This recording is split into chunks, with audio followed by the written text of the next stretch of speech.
Ladies and gentlemen, good day and welcome to the Pondy Oxides and Chemicals Limited Q1 FY26 earnings conference call hosted by Go India Advisors.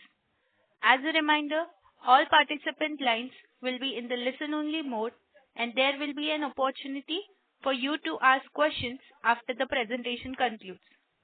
Should you need assistance during the conference call, please signal an operator by pressing star then 0 on your touch-tone phone.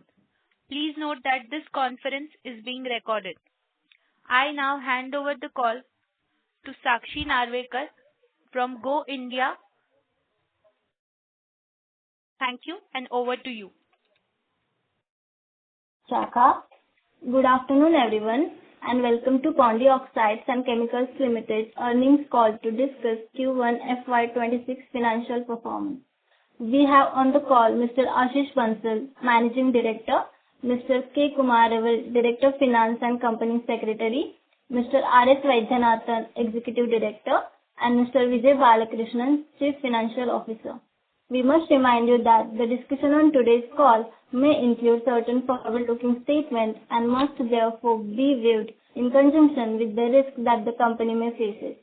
May I now request Mr. Ashish Bansal to take us to the company's business outlook and financial highlights, after which we will open the floor for Q&A. Thank you and over to you, sir. Thank you, Sana. Good afternoon, ladies and gentlemen, and welcome to our Q1 FY26 earnings call. I trust you've had the opportunity to review the earnings presentation, press release and financial results that were uploaded on the stock exchanges. I will guide you through the results, after which we will have a question answer session. I'm delighted to announce that POCL has kicked off FY26 with its best ever quarterly performance, driven by robust operational execution. On a year-on-year basis, revenue, EBITDA and PAT have grown by 36%, 82% and 90% respectively. We've achieved record high EBITDA and PAT margins of over 7% and 4.5%, reflecting our increased emphasis on value-added products and enhanced operational efficiency. Before we delve into operational and financial highlights, I'd like to begin with key strategic updates. Capacity expansion update. POCL is undertaking a two-phase expansion of its lead production capacity at the Terwoi-Kandigai plant, adding a total of 72,000 tons per annum, 36,000 metric tons in each phase. Commercial production of phase 1 of 36,000 metric tons per annum commenced in Q1 FY26, with the plant operating at approximately 40 to 45% capacity utilization during the quarter. This is expected to increase to around 70% in the upcoming quarters. Phase 2 of expansion is scheduled for commissioning in the second half of FY26 with an estimated capital expenditure of approximately rupees 20 crores. POCL invested rupees 8 crores in capex during Q1 FY26 and plans to invest an additional of rupees 42 crores over the remaining 9 months of FY26. POCL is looking at setting up R&D facilities for the creation of value-added products, both for current portfolio and for feasible products, which will add overall value to the top and bottom line of the company. Coming to the operational performance, the yearly procurement mix of lead, plastics and copper through imports is approximately 84%, 53% and 100% respectively. Capacity utilization of copper more than doubled, leading to a significant increase in production and sales of copper. The production and sales of lead has increased significantly by 17% and 9% to 24,167 metric tons and 22,530 metric tons on year-on-year basis. EBITDA per ton of lead increased significantly by 48% to rupees 16,898 per ton on year-on-year basis. Moving to our financial results for Q1 FY26, I would like to reiterate that POCL has achieved highest ever quarterly revenue, EBITDA, PAT and margins. Revenue from operations has increased to rupees 596 crores, up 36% and 15% on year-on-year and Q-on-Q basis. POCL experienced this substantial growth as a result of increased production, sales and realizations in both lead and copper. The Q1 FY26 sales mix between domestic and exports markets stood at 44% domestic and 56% exports respectively. The percentage of value-added products in lead segment stands at 71% compared to 50% and 58% on year-on-year Q-on-Q basis. EBITDA increased significantly by 82% to rupees 43 crores on year-on-year basis. EBITDA margins exceeding the 7% mark represent a significant milestone in POCL's journey towards long-term sustainable value creation. This increase is due to increased sale of value-added products and operational efficiencies. PAT increased by 90% to INR 28 crores on year-on-year basis. PAT margins increased to 4.6%, up from 3.3% in Q1 FY25. On a consolidated basis also, POCL reported a strong financial performance. Revenue from operations, EBITDA and PAT increased by 35%, 78%, 94% respectively year-on-year basis. In conclusion, POCL is firmly on track to achieve its long-term strategic objectives for 2030 with a clear roadmap centered on value creation and sustainable growth. We are aggressively scaling our lead production capabilities while expanding into adjacent non-ferrous verticals, targeting over 15% value growth, a revenue CAGR and profitability growth of 20% plus. These gains will be accompanied by meaningful margin expansion with a focus on achieving EBITDA margins above 8% and ROCE greater than 20%. Our strategy is not only growth-oriented, but also deeply aligned with sustainability imperatives. We are working towards generating over 60% of revenue from higher margin value-added products while targeting a 20% plus reduction in energy consumption, reinforcing a commitment to operational efficiency and environmental responsibility. With strong capacity expansion in progress, prudent capital deployment, operational excellence, regulatory tailwinds, and direction of a seasoned leadership team, POCL is well equipped for sustainable long-term value creation. Supported by the continued trust of our stakeholders, we remain confident in our journey towards a more innovative, responsible, and profitable future. That concludes my update, and I'd now like to open the floor for questions. Thank you. Thank you very much. We will now begin the question and answer session. Anyone who wishes to ask a question may press star and 1 on their touchtone telephone. If you wish to remove yourself from the question queue, you may press star and 2. Participants are requested to use handsets while asking a question. Ladies and gentlemen, we will wait for a moment while the question queue assembles.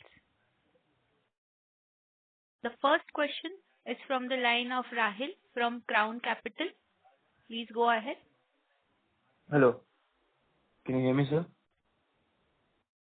Yes, you're clear. Yes. Hi. Good afternoon. So just one question on these margins. So by 2030, you're saying you're targeting 8% EBITDA margins, correct? Whereas in this quarter one itself, you achieved 7%. And if I remember correctly, in the previous call, quarter 4, FY25, you had said FY26, you can expect 6% margins for the year. So when you're already achieving 7%, first of all, will they continue for the next of the quarters? And why such a low target then for 2030? Definitely the margins will continue and remain over 7%.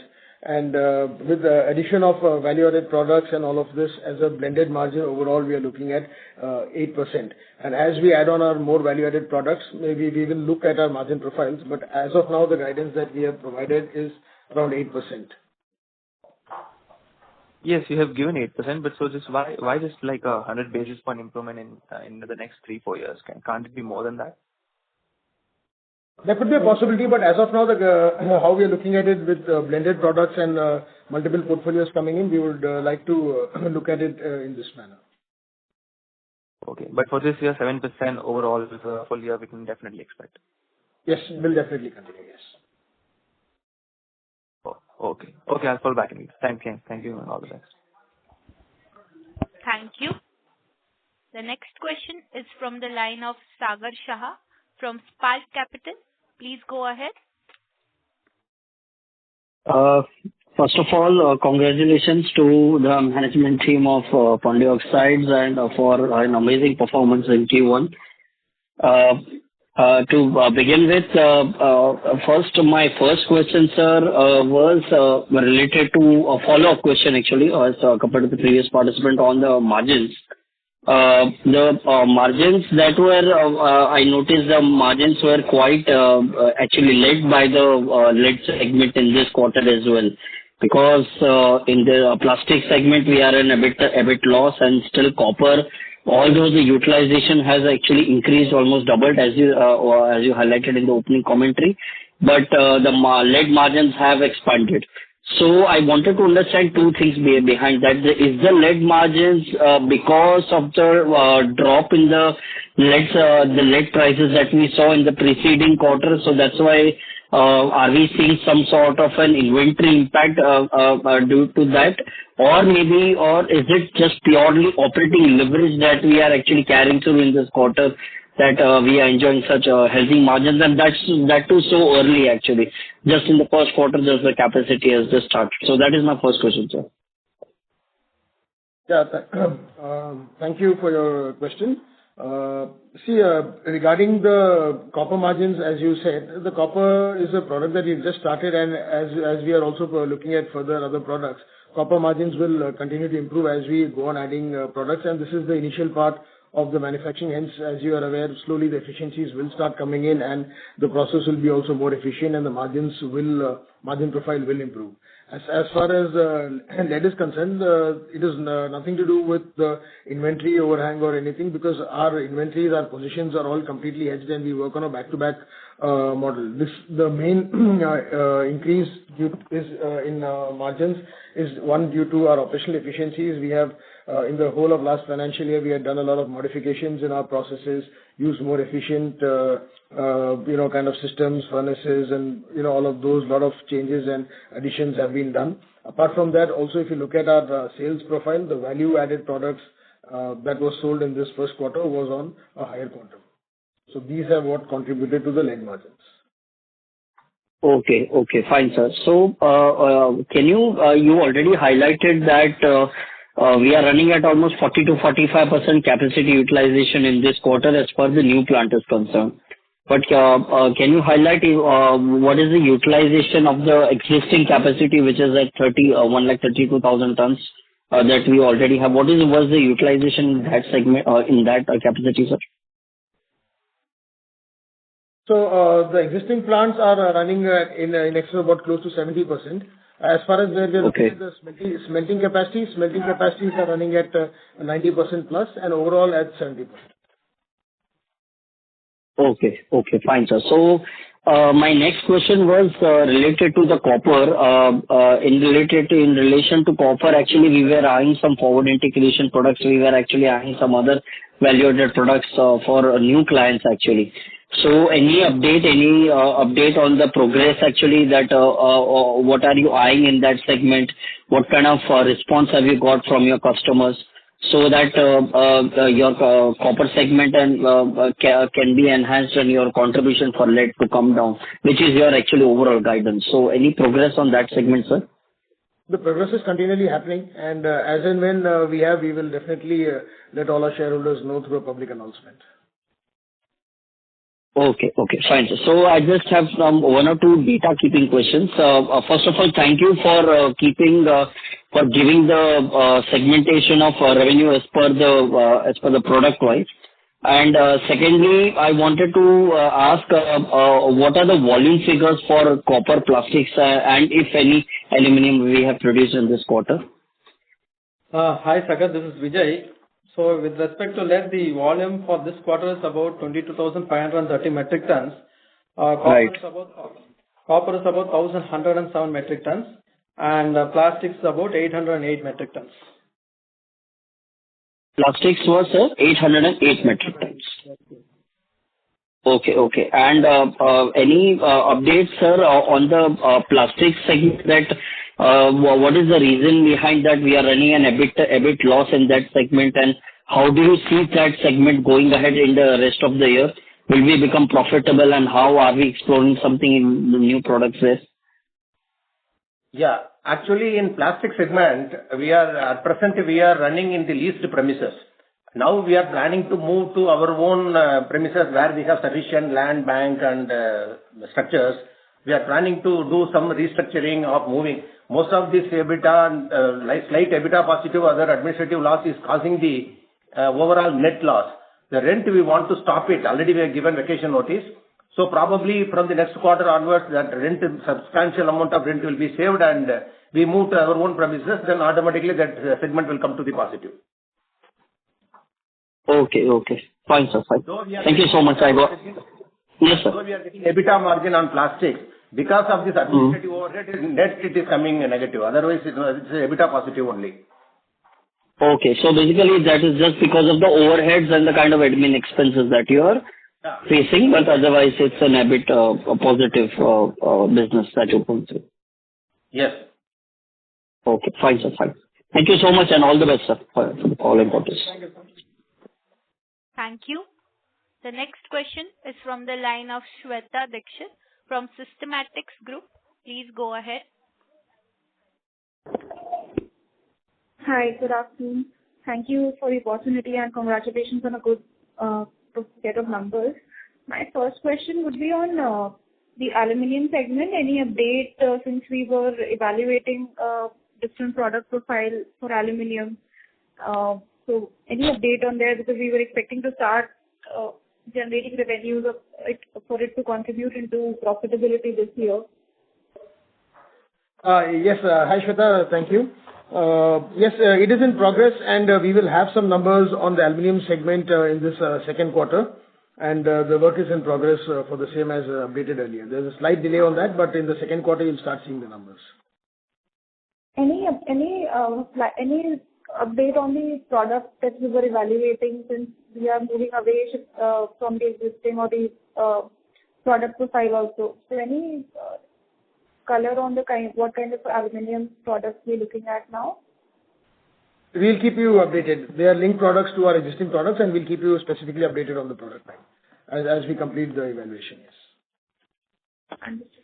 And so on the sales, now coming back to the existing business where we've made upwards of 7% margin profile, and considering that the new plant at TKD has achieved only 40 to 45% capacity utilization, and that plant being more operationally efficient and reduce manpower cost and everything, and we are expecting 70-75% capacity utilization in Q2, and that will of course naturally reach peak utilization subsequently. Then why are we not guiding for margins higher than 7%, or is there any impact which we don't see coming in from the existing operations? I'm trying to understand this stable EBITDA margin level for the existing operations that we can see for the rest of the year, and why not higher than this? Being a new plant, the product definitely is manufactured, and commercial sales also has commenced from this plant. But however, as you know, to scale up the complete capacity, there are little approvals and other formalities that are being done with the customers. And as we speak now, we have quite a few approvals, and that is the reason why we are saying that we'll be ramping up from 40-45% to 70%. And definitely, as spoken earlier, our margin guidance will be in the range of 7% plus on average for the whole year. Okay, understood. Last few questions on the bookkeeping side. What is the cash on your books as of now, and what is the gross debt level now? So the cash at bank as of today is about 52 crores. This comprises of both the QIP money which is pending to be utilized, as well as the warrant proceeds which we have received during this quarter. The overall debt in our books of accounts as of 30th June is about 122 crores. So net is the gross debt number. Yes, it is less than the net debt is less than 100 crores. Okay. And could you repeat what's the capex plan for the rest? Capex number for the remaining 9 months, and what it was in the first quarter? For the remaining 9 months, you're looking at about 42 crores of capex approximately, and we've already in the quarter one we've already done a capex of about 8 crores. This is excluding our Tiruvaikandigai plant capitalization. That was already done of approximately 75 crores, which was completed. So this 8 crore went towards phase 2 of the TKD? Yes, partially towards phase 2, yes. And any update on Mundra, sir? Any plans for Mundra? As we discussed earlier, once this plant is complete, we are also looking at a copper project and multiple other projects. And in the next financial year, we'll be looking at the Mundra part of it. Okay. Understood. Thank you. Thank you. Okay. Thank you. The next question is from the line of Sakshi Goenka from Soham Asset Management. Please go ahead. Hi, am I audible? Yes, you are, please. Yes. Hi, sir. Congratulations for the great set of numbers. Just quickly, continuing on the previous participant's questions, I just wanted to understand out of the EBITDA per ton which we have posted for lead, 16,900, you alluded that, there were opportunistic value-added product sales and operating efficiencies coming through. But if I exclude what I'm trying to understand is what could be a sustainable EBITDA per ton, taking into account that the new plant is more efficient. We have generally done EBITDA in the 11,000 to 12,000 range. I believe that will see a step jump because of the new plant. But obviously this quarter had some value-added gains. But what could be a sustainable EBITDA per ton, sir? Any color around that? Yes. So as guided earlier during this call as well, Sakshi, our minimum levels that we are looking at for this year on average basis will be in excess of 7%. Though this quarter we've had 8%, as told, we've had some opportunity to have a good high share of value-added products.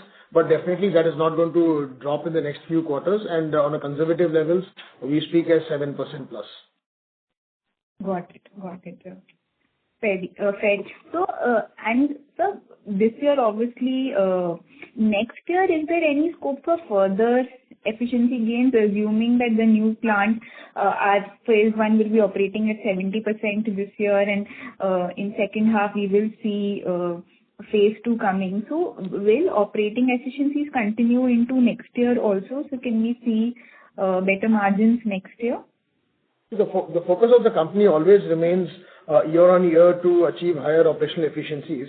But definitely the company is not going to be over optimistic and start guiding towards higher numbers and try to make the market more acceptable towards that.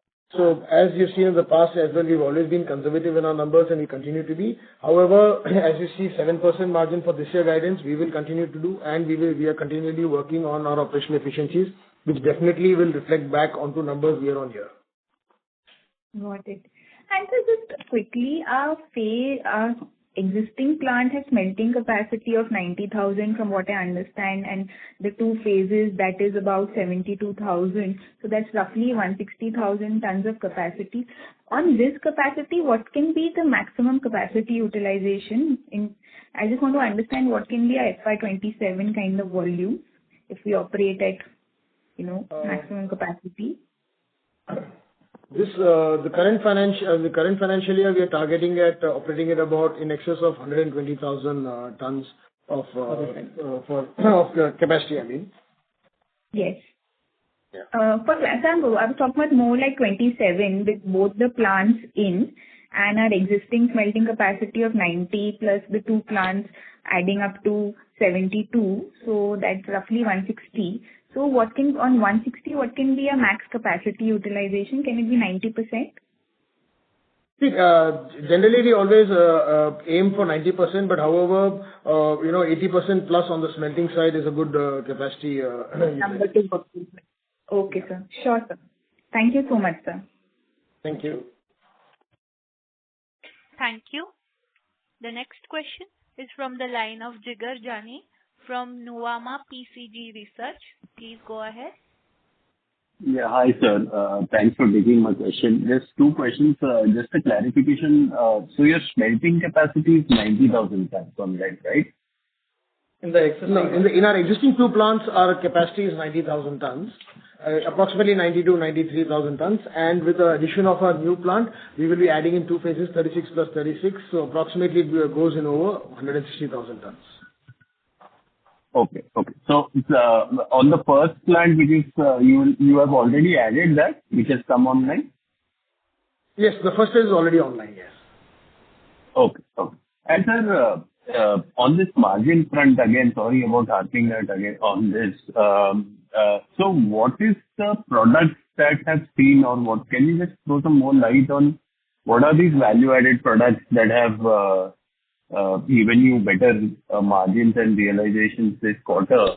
And do you feel that these are sustainable levels of these value-added products? Because I believe some antimony-led alloys have seen some spikes over the last 6 months or so. So do you feel it is sustainable, and whether it is these kind of lead alloys that have led to higher margins for us? So, as we have also highlighted earlier, POCL is one of the largest, specialized alloys, lead alloys manufacturer in India, and we continue to hold that position. And we manufacture certain specific alloys for customers, which have given us these margins. And as you've rightly highlighted, antimony alloy has been already there at a better margin levels over the last 6 to 8 months. So that is not the specific reason for this quarter, the quarter's numbers going up, but rather our other value-added specific alloys that we manufacture for certain international customers and domestic customer is what has given us a margin. And going forward as well, this will continue. Okay, understood, sir. Thank you so much for answering my question, and best of luck. Thank you. Ladies and gentlemen, in order to ensure that the management is able to address questions from all participants in the conference, please limit your questions to 2 per participant. Should you have a follow-up question, we would request you to rejoin the queue. Thank you. The next question is from the line of Kush Gosrani from Incred Asset Management. Please go ahead. Yeah, hi. Thank you for the opportunity and congratulations on the good set of numbers. My question most have been answered. Just one thing on the copper side, at peak utilization, what kind of revenues we can generate, and what kind of EBITDA margins we will be able to do, assuming today's pricing? With the current capacity that we have at the peak utilization, it could be the revenues could be around 650 to 700 crores on copper, in terms of approximately somewhere around 10,000-12,000 tons of capacity. And currently, as what we are doing right now, about 4 to 4.5% levels of margin is what we are looking at, which will be enhanced as we add some forward integrated value-added products. Got it, sir. Got it. And any update on the EPR flow through, where it is stuck somewhere? It was stuck. So any progress on that front? EPR, anyhow, already we registered, we started taking credit of as well lead as well as plastics. We haven't sold any credits as of now, but we have them in our books. Okay, got it, got it. So any plans when you will start selling, or is the pricing not correct or not feasible right now? Yeah, the market is not yet 100% mature, and as the penalties start kicking in is when the value of the EPRs would be better. Sure. Got it. Thank you. I'll get back in the queue. Thank you. Thank you. The next question is from the line of Siddharth Malhotra from Kotak Securities. Please go ahead. Thanks for the opportunity, sir, and congrats for a good set of numbers. Sir, sorry to harp back again on the EBITDA margin question, but can you sort of just explain to us what exactly is this VAT share which we are telling about? Because it seems our fundamental margin profile has changed this quarter. If you see at the margins, from almost 5.5%, we are almost jumping to 7%. This is an increase of more than 20-25%. What changed in one quarter which led to this fantastic performance? So can you just sort of give us more color into it? Yes, good question. Definitely, I would love to answer this. See, the margin jump is not specifically in this quarter, any specific change that has happened. We've indicated in the last couple of earning calls as well that we are in the process of, increasing our efficiency. So increasing an efficiency is not an overnight process. The increase in efficiency could be due to various changes in processes. So a lot of R&D is being done on that. Could be in terms of power efficiency, fuel efficiencies, how the furnaces operate, the overall structure, the overall layouts, and the whole product profile mix, how they are blended, what products need to be taken up more aggressively, what products need to be dropped. So it's a complete blend of all the working that has been done in the last 2-3 quarters that has been going on in our plants in a silent manner. And as those projects got completed, you would have seen a little jump in the previous quarter, and you see also the whole numbers coming into play in this quarter. And that is how we are extremely confident that the following quarters also will be in similar levels. Okay. When you would also, sir... Yes, sir, please continue. Yeah. And apart from this, a certain percentage of our margins also come, as I indicated earlier, that we've concentrated more on value-added specific products. So those products are concentrated on, and the sale on those value-added products also were increased. Okay, sir. Just a follow-up. Say, for example, if your margin increase was, say, approximately 2%, what proportion of this total increase was due to, say, higher share of VAP versus efficiency gains, sir? So about 1 to 1.5% is based on efficiency that has been gained. About close to in the range. Yeah, I'm giving a slight range because I cannot put a exact specific point digit number. So 1 to 1.5% is in terms of efficiencies, and about 0.5 to 1% in terms of the specialized product, the specific value-added products that we've been manufacturing. Understood, sir. And when it comes to our new capacities, this 36 KTPA capacities, assuming that these capacities are yet to fully ramp up, so obviously your fixed operating costs would not be totally absorbed. So fair to assume that some amount of margin expansion is definitely on the cards from these capacities as well, say by the end of the year, sir? As basic thumb rule of economics, it would be fair to say that, because fixed cost will get absorbed, so that has to contribute back. But I will leave it to that. Okay, sir. Okay, sir. Just one last question on this, sir. Any particular were there any sort of particular alloys which were not there in the base quarter, for example, which contributed to this 50-60 bits improvement which you were referring to earlier? Yes, there were some alloys that were under the development stage, which we started supplying in this first quarter, and that has definitely helped us in margin expansions. Any chance you could give,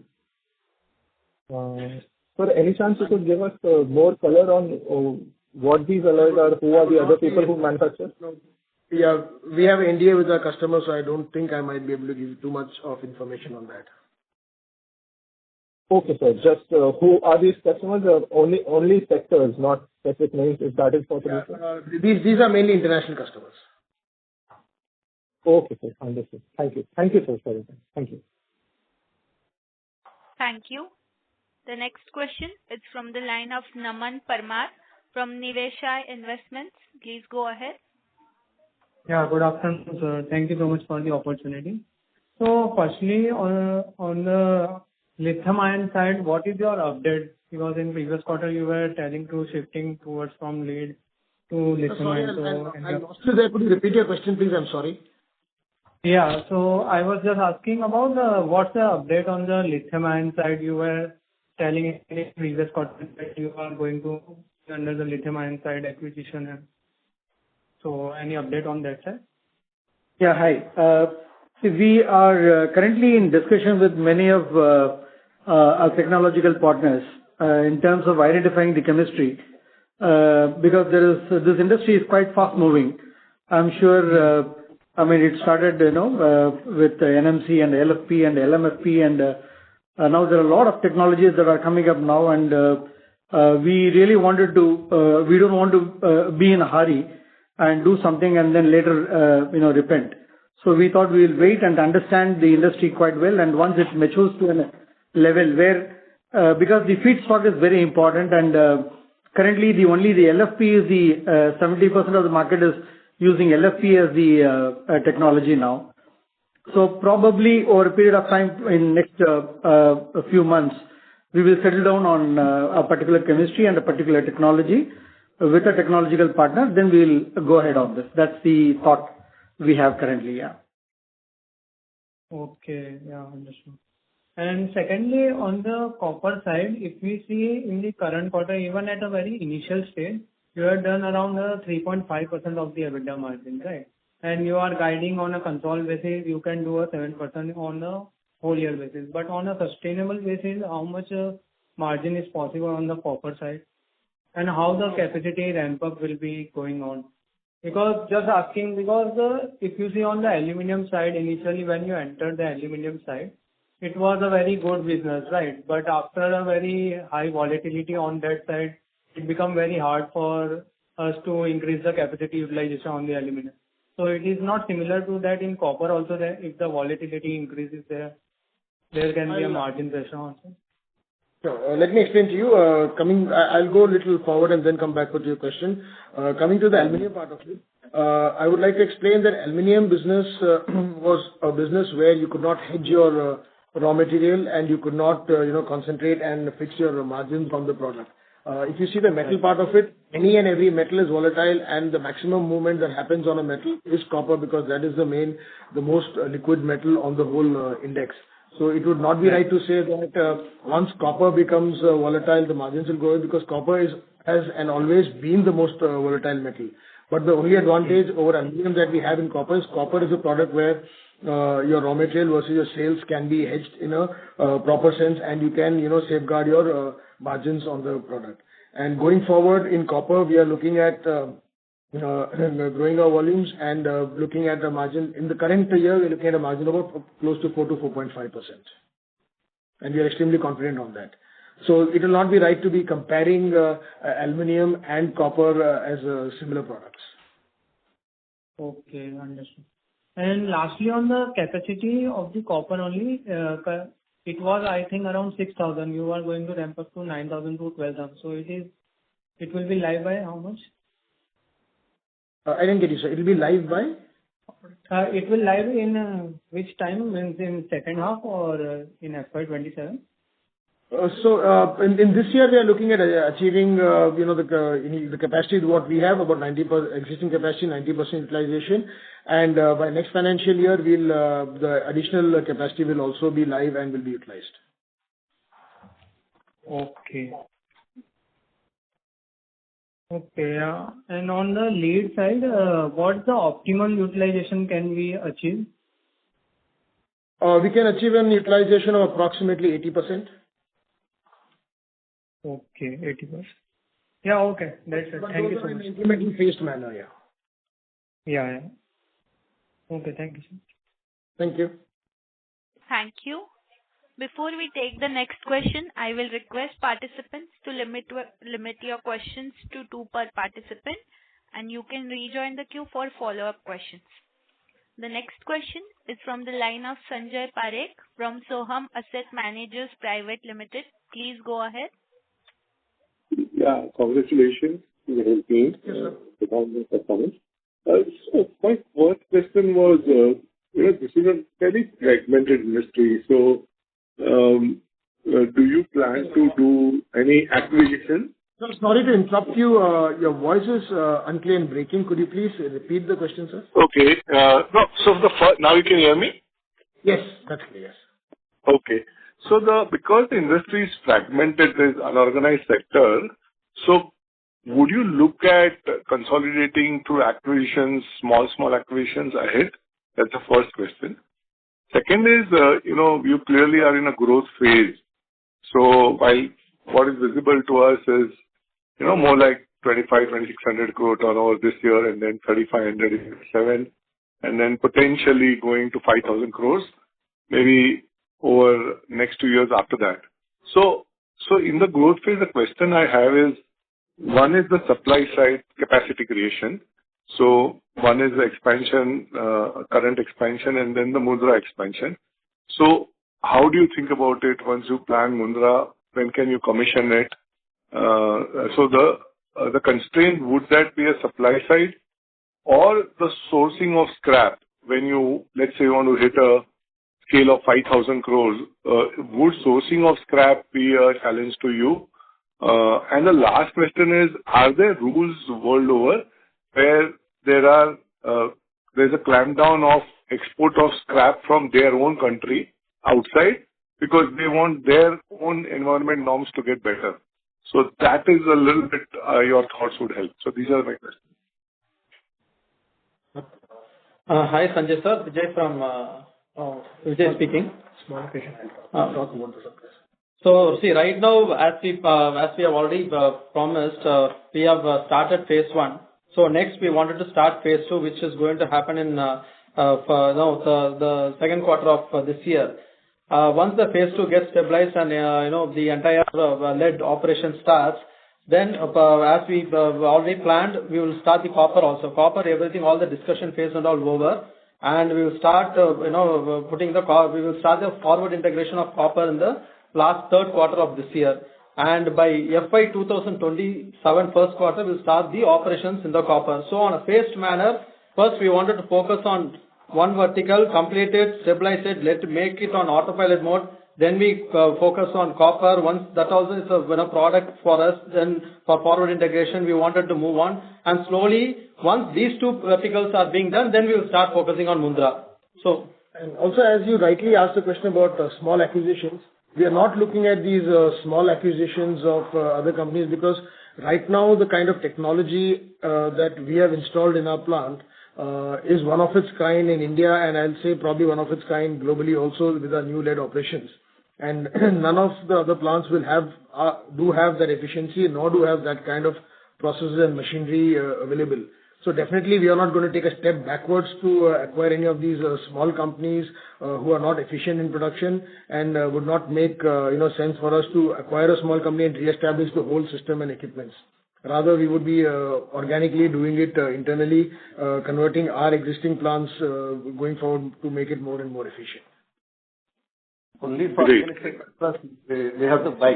But that makes no sense. It makes no sense. We have sufficient real estate in our kitty. Perfect. And as you get scale, the scrap sourcing and globally, are there any norms to restrict scrap sales from those countries? Yeah, definitely. As you're saying, there are talks about the same happening. But also we need to understand that globally, countries who are talking about these are again still talking in excess of a couple of years ahead when it would start. But the point is, they themselves also realize they do not have the capacities and capabilities to recycle those scrap within their own country. Their generations are way much higher than what they can consume internally. So as of now, we do not look at it. And also, as India is becoming a little more organized in terms of the way the disposals are happening, the domestic availability also is on an incremental side. So, all of these put together, the whole thing has been weighed and balanced and seen. So, we do not see, there could be a little tightness in the supply, but again, it all depends on your procurement efficiencies, where, what is your kind of network where you can, source the scrap and all of these put together.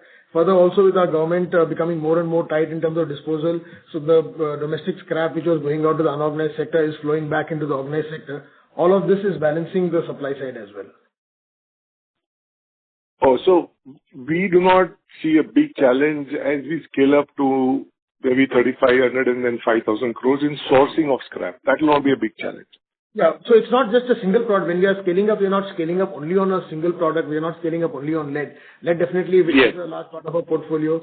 Copper is coming in, and there are a few other products that we are working on will also start coming in. So it's going to be the revenues are going to be a blend of all these products together. Perfect. No, great. This is very, very helpful. The last one, in the lithium ion, if at all you finalize on the technology front, what would be the capex that you need to do for that? It will be incremental capex, because right now the volumes are so low. So, the capex right now, it's difficult for us to estimate the capex because there are multiple processing capabilities that are being looked upon. There can be high capex, low capex, but the thing is to see what kind of scrap generally is available in the market and what is the technology that needs to be used. It will be a little too early for us to estimate on the capex side at this point in time.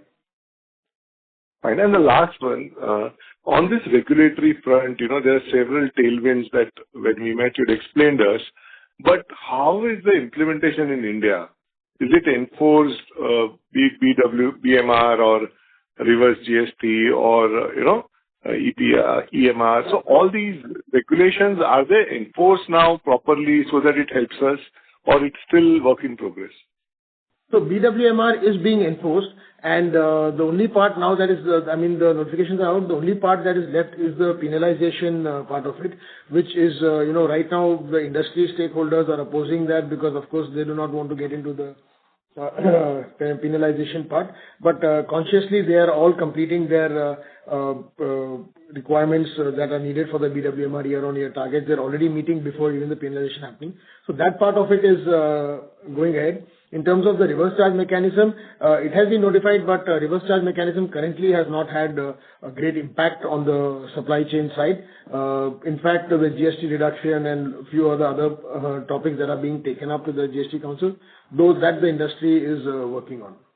So we see that in this year, shortly within this calendar year, there should be a good change in that as well. Great. No, best of luck and phenomenal result. Thank you very much. Thank you, sir. Thank you. Thank you. I will request participants to limit your questions to 2 per participants, please. The next question is from the line of Dibyanshu Kumar from Craving Alpha Wealth Fund. Please go ahead. Thank you for the opportunity. My first question is, with the growing adoption of electrical vehicles and increasing penetration of lithium-ion batteries, how important is the use of lead-based batteries in the EV ecosystem in today's time? Also, how does the POCL view the future demand trend in this space? Can I get your name again? I lost you in the beginning. Sorry. So my name is Dibyanshu from Craving Alpha Wealth Fund. Yes. Regarding the usage of lead-acid battery, as of now, the growth in terms of the lead-acid battery segment is still in excess of 3% globally, and in India still at about 6%. How we look at it is, it cannot be an overnight change in terms of lead-acid battery to lithium battery, because there are a lot of restrictions, constrictions in terms of usage of lithium batteries in all of the system. Right? If you look at the EVs, right from your in basic infrastructure of charging to disposal to even the whole chemistry, it is still in the phase where it is evolving. So right now, for the next about 8 to 10 years, lead-acid batteries are definitely here to stay, and going forward as well, because it's a mature technology and pretty safe and techno-commercially viable. Okay, so thank you for the answer. Next question is, sir, could you share an update on the lithium battery recycling facility planned for FY27? And what impact do you expect it to have on company's financial and product mix over the time? We have not yet finalized anything on the lithium answer. Like we said earlier, Mr. Vaidyanathan expressed that we are looking at different technologies. We are working on it because the chemistry by itself, what's available, what's not available, what's happening is being, the market is still evolving. So once that is there is when we will take our decision. As of now, we do not have a concrete plan in establishing a setup. Okay. So another question, the last question from my side is that is company planning to position itself to benefit from China Plus One strategy in the current scenario? Have been any significant traction or inquiries from the battery manufacturers shifting away from Chinese suppliers? I'm sorry, I didn't get you on that. Can you repeat that question? So my question is, does company positioning itself is to benefit from as a alternate to China for the lead production and all, for lead sourcing and all? Hello. Yes. Let me explain to you. India never imported lead metal from China, because generally from China, lead does not get exported out and stays within the country due to their internal taxation or export tax laws or whatever. So there is no impact specifically on that, but definitely yes, as a lot of consumers are moving away from China in a lot of aspects.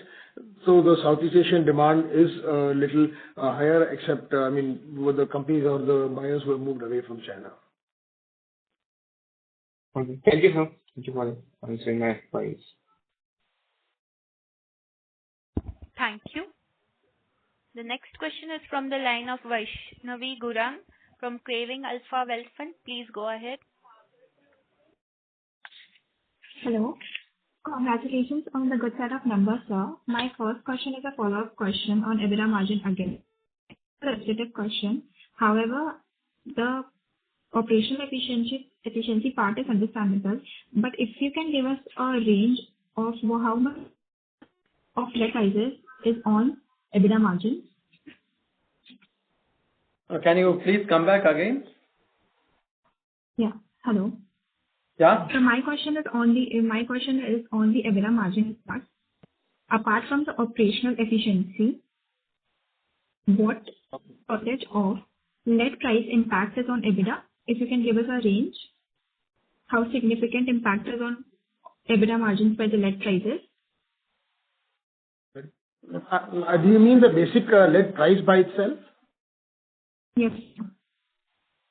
No, I mean, in terms of our margins, we run a completely hedged model. So in terms of percentage, the impact is, hardly any impact because our raw material versus our sales are completely hedged. So in fact, Mr. Ashish said, through operational efficiency, 1 to 1.5% increase in EBITDA margins. And apart from that, when you convert that into numbers, it's approximately 2.5 to 3 rupees in terms of number terms. When it comes to the value-added product part, it is about 1%, which is typically 2 rupees, which in total makes about 5 to 5.5 rupees. Okay. So there's basically no significant impact by lead prices. True. Yes. In terms of percentage numbers. Okay. Thank you. Got it, sir. My second question is on the new capacity added. If you can give us an overall capacity utilization that you're expecting by FY26 and any plan of adding new capacities in FY27 and 28? We are targeting about 120,000 tons in the current financial year. In FY23, on the left side, currently we are not looking at any further capacity creation, but definitely yes, on our other verticals like copper and the fresh verticals that are coming in, capacities will be added. So can you please repeat the number for FY26? FY23, we are targeting at about 120,000 tons. Okay. So my third question is on the geographical breakdown of export revenues, if you can provide us with the same. And sorry to interrupt you, Vaishnavi Gurang. I'll request you to join the queue for follow-up questions as there are several participants waiting for their turn. Okay. Sure. Thank you. Thank you. I will request participants to limit your questions to 2 per participant, please. The next question is from the line of Rahil from Crown Capital. Please go ahead. Yes, hi, sir. Can you hear me? Yeah. Yes, please. Hello? Rahil? Yeah, can you hear me, sir?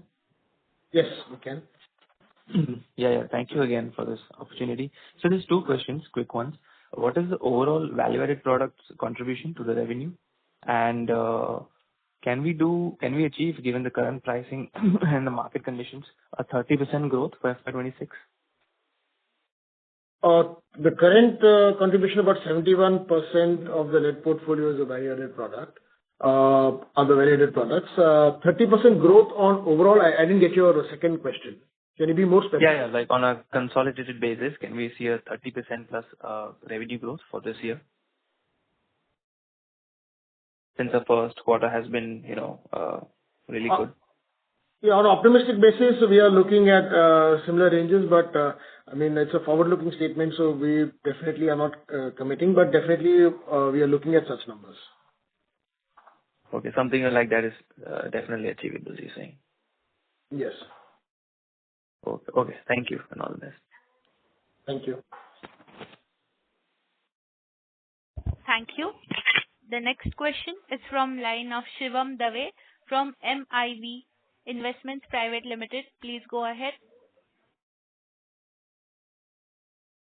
Yeah, hello. Am I audible? Yes, please, you're audible. Yeah, congrats on a great set of numbers. Fairly new to the business, so I have one basic question. How do we assess your profitability on an EBITDA level? Do we look at it on a margin basis or do we look at it on a per kg basis? We are looking at margin basis, but since all the investors are looking at EBITDA per ton levels, so we are also, coming out with EBITDA per kg or EBITDA per ton levels. We generally look at margin as a percentage basis. Okay. But given that all the products that you deal with are commoditized, in the sense that the prices fluctuate a lot, would it be better to look at it on a per kg basis? Because your margin guidance also on, like you've given a guidance on margins. So that was the question. Yeah, on a percentage basis, yeah, look at it because on an annual average, when you look at it, the overall pricing on basis plus or minus, I mean, they get to that point. And for us, our model is basically like we spoke earlier, it's a hedged model. So we look at generally in terms of percentage. But since people like to know about rupees per ton, so we also guide on those numbers. Okay. Okay. Another question I had was on your value-added product mix. So today you are at 71%. So if I had to look at it on per kg or margin basis, how much more differential can you get just by shifting to a value-added product? Because assuming you're at 71%, what is the total number of VAP you can go to?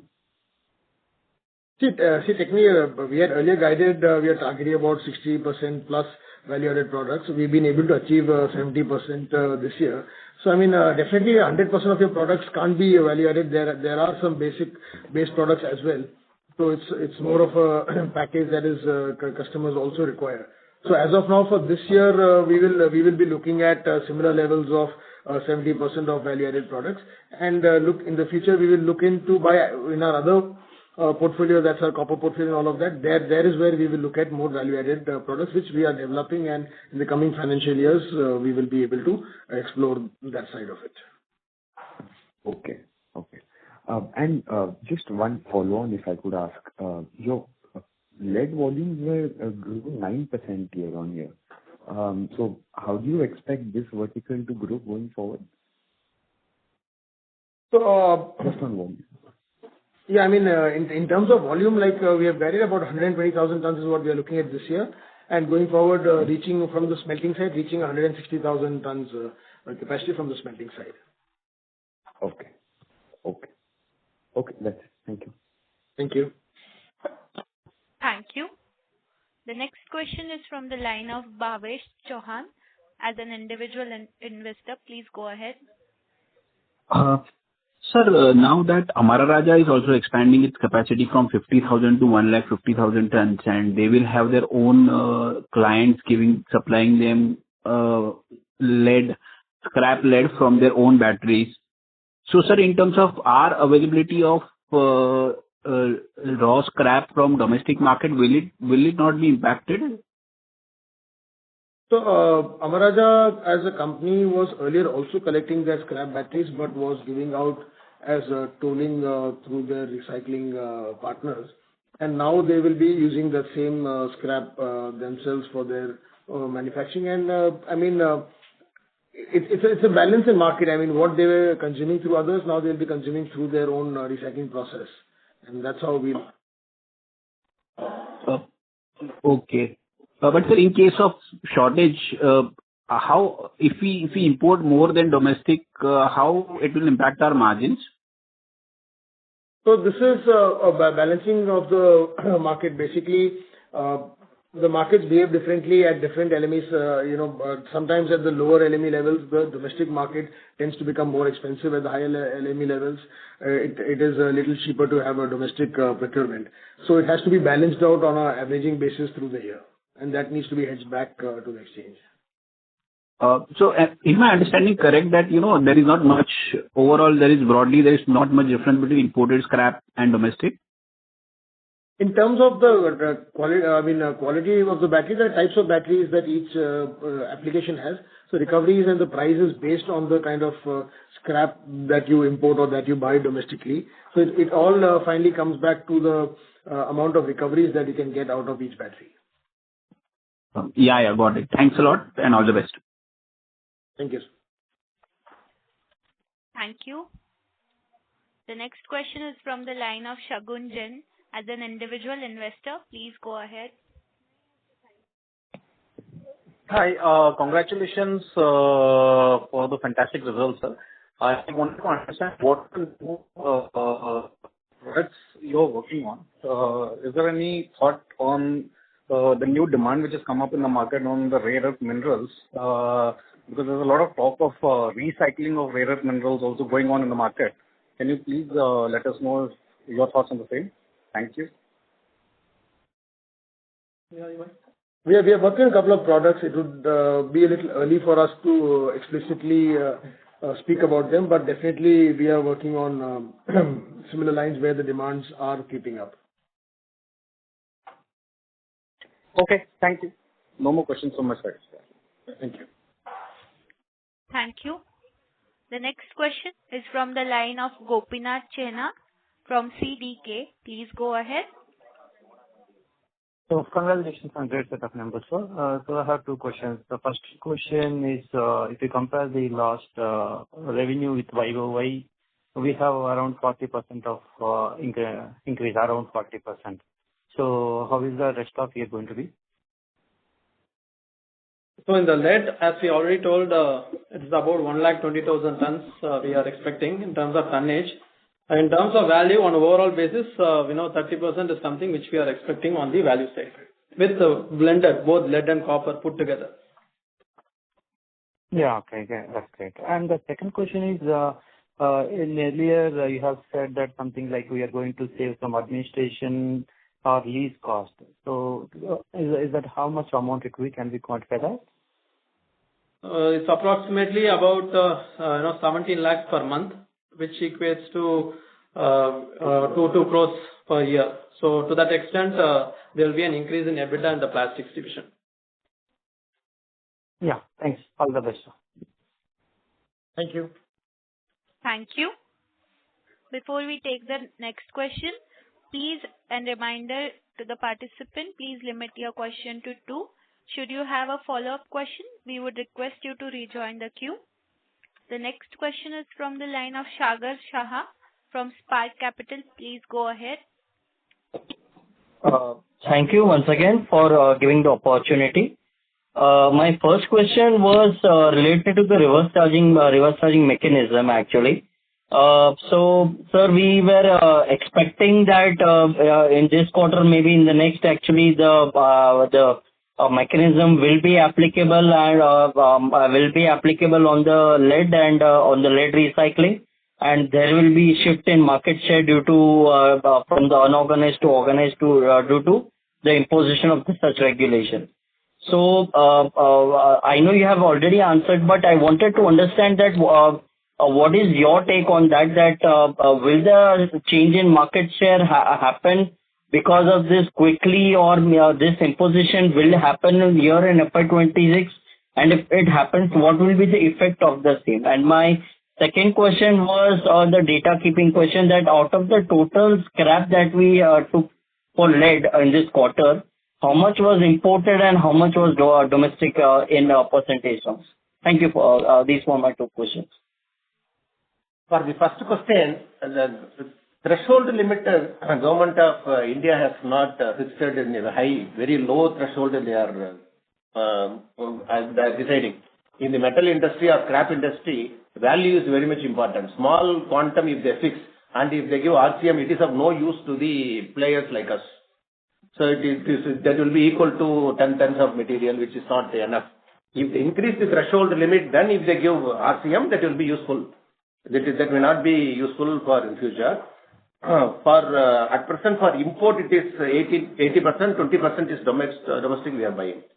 So adding to Mr. Kumaravel, see, when it comes to RCM, what happens is the buyer of the scrap has to remit duty on the seller's behalf to government. So in that case, what happens is, even if it's an informal player, the moment he is supposed to pay duty on that respect, so that when he procures from somebody else, it is his obligation. If he is a GST registered dealer, he has to pay duty on the seller's behalf and he has to remit. So to that extent, the revenue leakage will come down to government.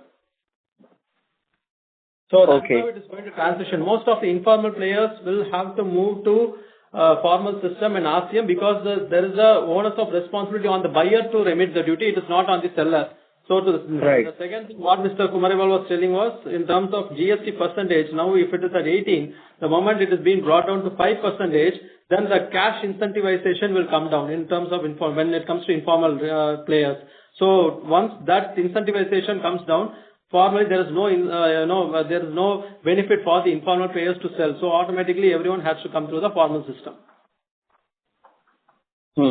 Okay. Fine. So do you believe that the informal system will be able to adapt to the formal system, sir, quickly?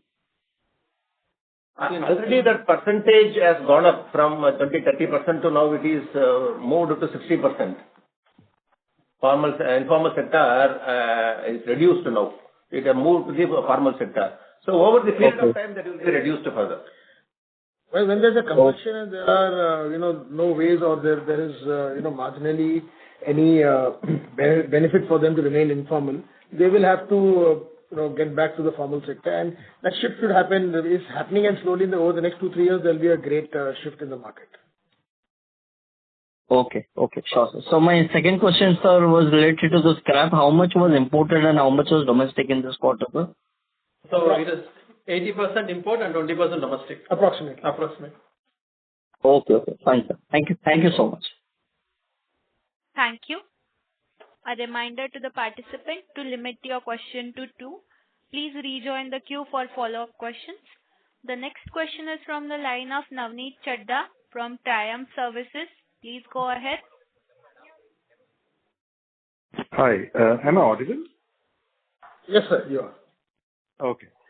First of all, I would like to congratulate to all and everyone at POC for giving these fantastic results. And my question would be, and of course, good luck for the future. And my second question would be, is POCL wanting or willing to expand in the overseas market, or are they going to acquire some assets out of India for their expansions? Any more questions? Is that the only one? No, this is the only question. So, we are definitely looking at opportunities in the international markets, and we're exploring, but currently our focus, is more towards India-centric operations, and as you've seen in the past few quarters, we've been expanding domestically. The domestic demand and the demand coming from overseas market to ship out of India has been great, and India has been one of the global focus. So our current focus is more on India, but definitely alongside we are looking at opportunities for international expansion, and that will continue. Once we have a good opportunity, we will definitely look at it, but definitely we are not, as guided earlier, we are not looking at the African markets at all. All right, sir. Very well noted. Thank you so much. That was the question. Thank you, sir. Thank you. The next question comes from the line of Shweta Dikshit from Systematic Group. Please go ahead. Hi, thank you again. Last question from my side. What would be the copper exit capacity at the end of FY26? The copper capacity end of 26. Yeah, at the end of FY26. The copper capacity end of 26 will be about 12,000 tons. Currently, we are operating at approximately 6,000 tons, which is in the process of expansion as well. And when you say you expecting to achieve 90% utilization, that's for 6,000 tons of capacity in FY26? Yes, please. Okay. And for FY27, where this number could be on a total capacity of 12,000 tons? Again at 90%, in excess of 90%. Okay, understood. Thank you very much. Thank you. The next question comes from the line of Vaishnavi from Craving Alpha Wealth Fund. Please go ahead. Hello. Thank you for taking my question again, sir.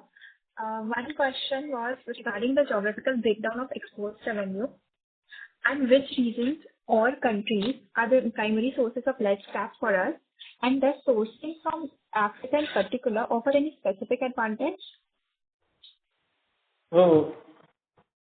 I'll repeat your question. Are you asking our geographical breakup of sourcing and in specific Africa?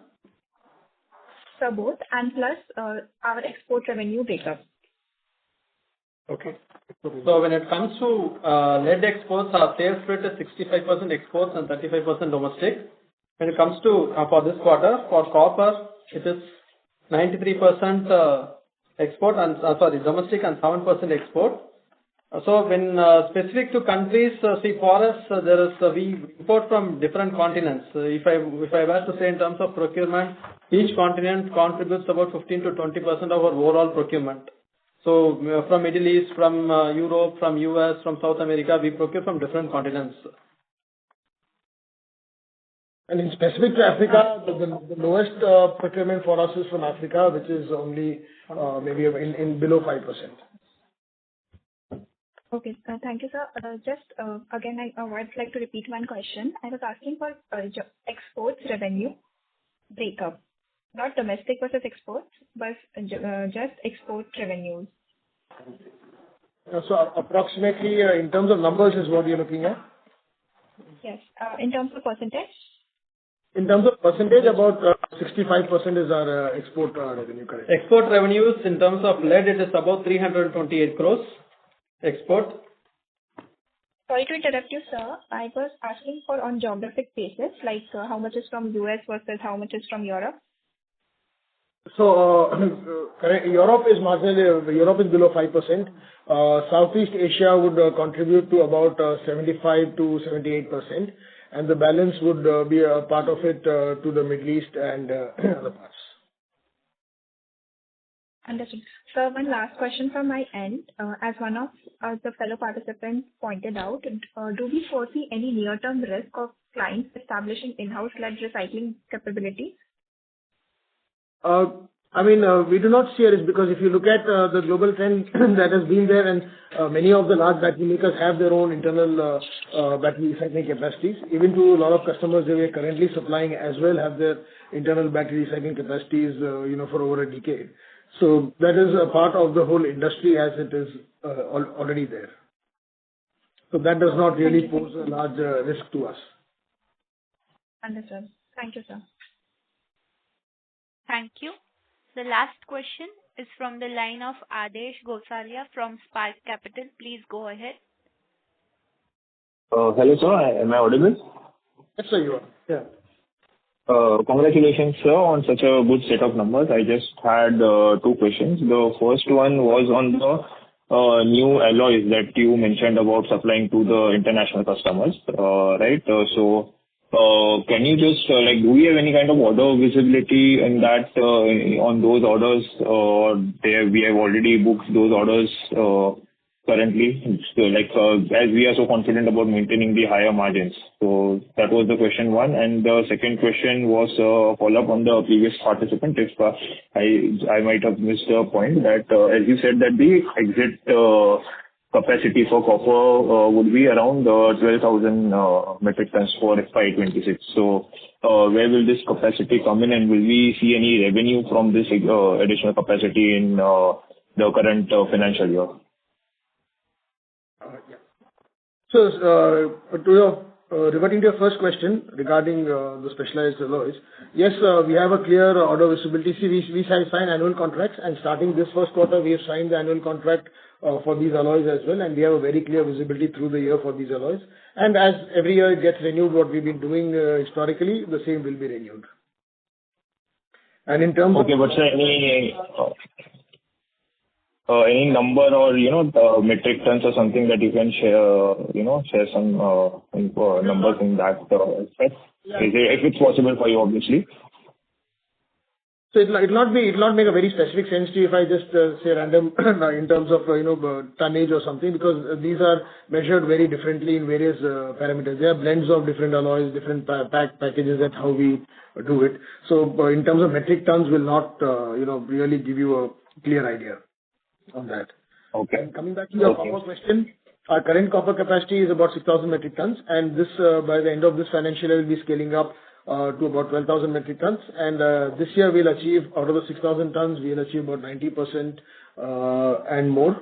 And in the next year, on the 12,000 tons, also we target to achieve a minimum of 90%, and could be higher as our market goes. If we are able to ramp up much faster, it could be higher than 12,000 tons as well for the next financial year. Okay. So right, for FY26, we should only take in 6,000 tons as a capacity for revenue. Like the revenue will be coming in from the 6,000 capacity only. As of now, on the conservative levels, yes. Okay. Okay. Thank you, sir. That's it from my end. Thank you. Thank you. Ladies and gentlemen, we will take that as the last question. I now hand the conference over to the management for closing comments. Thank you everyone for participating in this call. We trust that we have addressed all your queries during this session. However, if there are any remaining questions, please feel free to reach out to our investor relations team at Go India Advisors. Once again, we extend our gratitude to all the participants for joining us today, and thank you and have a great day. Thank you. Ladies and gentlemen, on behalf of Pondy Oxides and Chemicals Limited and also Go India Advisors, that concludes this conference. Thank you for joining us, and you may now disconnect your lines.